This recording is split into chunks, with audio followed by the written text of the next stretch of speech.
Next, we want to introduce a Mainer to speak to you. She's a wonderful friend, a school teacher, and one of the leaders in our Bring Our War Dollars Home campaign here in Maine. She's also the coordinator of Code Pink here in Maine. Please welcome Lisa Savage.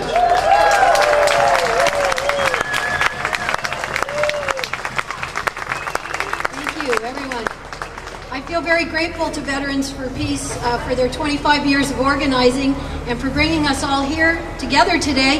And I feel very grateful to all of you for making the space in your life and the time in your life to be here with me. I stand before you as the daughter of a veteran. I am the granddaughter of 2 veterans.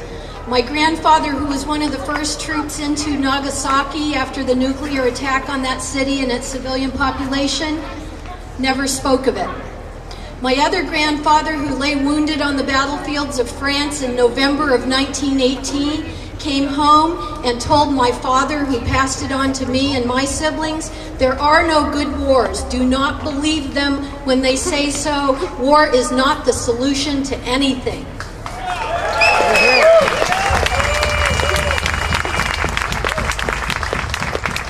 That grandfather died of his war-related wounds before I was born, but his message was passed on.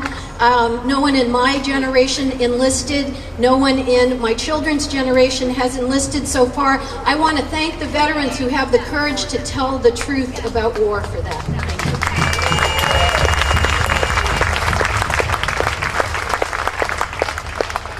I feel compassion for the hurting and confused citizens today in America who know something's wrong, but they're not quite sure what to do about it. That's what I'd like to talk to you about today. I speak to you as activists. I know that all of you here have organized, have marched, and have really put your time, your money, and your life in the service of those ideals. I think it feels to me like the U.S. as a whole is kind of suffering from traumatic stress syndrome at this point. How can we attack and destroy whole countries without feeling the effects of that? We see the violence in video games and other forms of so-called entertainment. We have gunmen that break out and gun down school children, domestic violence. We're all trying as best we can to cope, and many do that by looking away. Here in Maine, a coalition of activists responded to our collective trauma by adopting the Bring Our War Dollars Home campaign. Nearly every active peace group in the state has contributed energy to this effort by now. The campaign was originally planned to last 3 months, but by tax day in April, it had already gathered so much momentum that we knew that we should carry on. Many similar efforts are underway all over the nation to call on Congress to stop funding wars and instead fund education, jobs, health care, green energy, and infrastructure repairs. I say, let 1,000 campaigns bloom.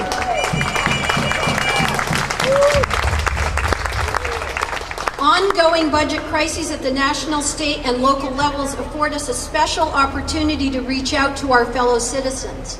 I love to march with you, and it always lifts my spirits, but the job ahead of us is to reach out to our neighbors, our co-workers, the people that we go to school with, that we stand in line at the post office with a message that speaks to them. The central strategy of the Bring Our War Dollars Home campaign is the local resolution. Right here, City of Portland passed a resolution 7-1 this year calling on their representative in the House to stop funding wars. Hooray for Portland. Go Portland. Other towns have voted the resolution up or down or voted to table it, but in every case, the effort to bring a resolution opened up a space for conversations among neighbors. My husband, Mark Roman, and I have been traveling around Maine lately photographing some of the many elementary schools that have been closed due to budget cuts this year. Most of these elementary schools serve like kindergarten, first graders. The most money that a school district can save that I've seen when they cited the reasons was like $400,000. At $48,000 a minute for the war in just Afghanistan, how many minutes of war would it take to keep a kindergarten open? One of the really sad patterns that emerged was almost every one of these schools had a brand new, colorful playground that the parent-teacher organization had built for the little kids, knowing the cash-strapped school board is not going to cough up money for something like that. So now the kindergartners will be riding the bus almost an hour each way to school, away from their playground, to fund, 10 minutes of war in Afghanistan? Less? It's a shame. In some towns, the schools are shuttered, so that town has lost their community center as well. So many small towns in our state use those schools to hold a lot of community activities. These harsh conditions, I believe, offer us an opportunity, activists. A person whose 5 or 6-year-old grandchild now has to ride the bus an hour each way to school knows something is wrong.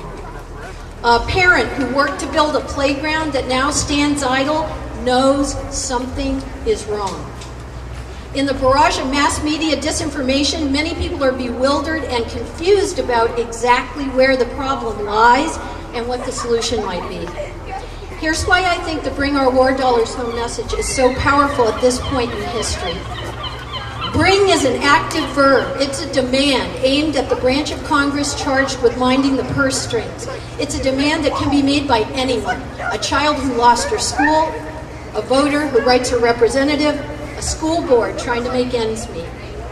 Our war dollars is a noun with 2 modifiers. The money is ours because we pay it out in income taxes.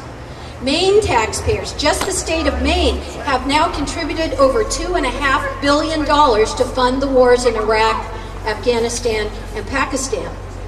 The lie that we have exited from Iraq is spun by the mainstream media 100 times a day. 50,000 combat troops are renamed, and private contractors will guard an embassy the size of Vatican City. Does that sound expensive to you?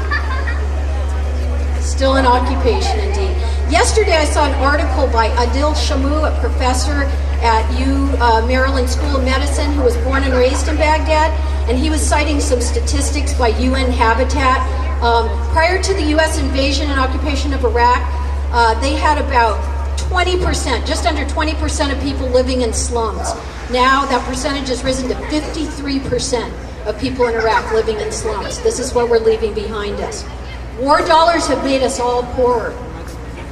When we say bring war dollars home, we don't mean the money to rebuild the infrastructure that we broke. We don't mean money to help people rebuild their water treatment plants or their electrical power plants. We mean the money that is spent killing people and destroying their country.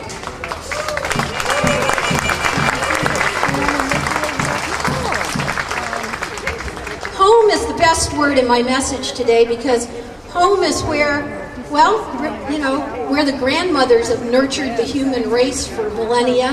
And home, it can be temporary, it can last a lifetime, it can be mobile if we need it to be. It's where the heart is. So that's where we want to bring those dollars home to. Finding words to communicate with our neighbors is an opportunity I leave you with. Simple, direct words that refute the lie of the mainstream media that war makes us safe, and that building weapons of mass destruction equals good jobs and prosperity. It's a teachable moment right now, my peaceful friends. I hope we make the most of it. Please join me in raising our voices so loud they will hear us all the way to Washington, D.C. Bring our war dollars home.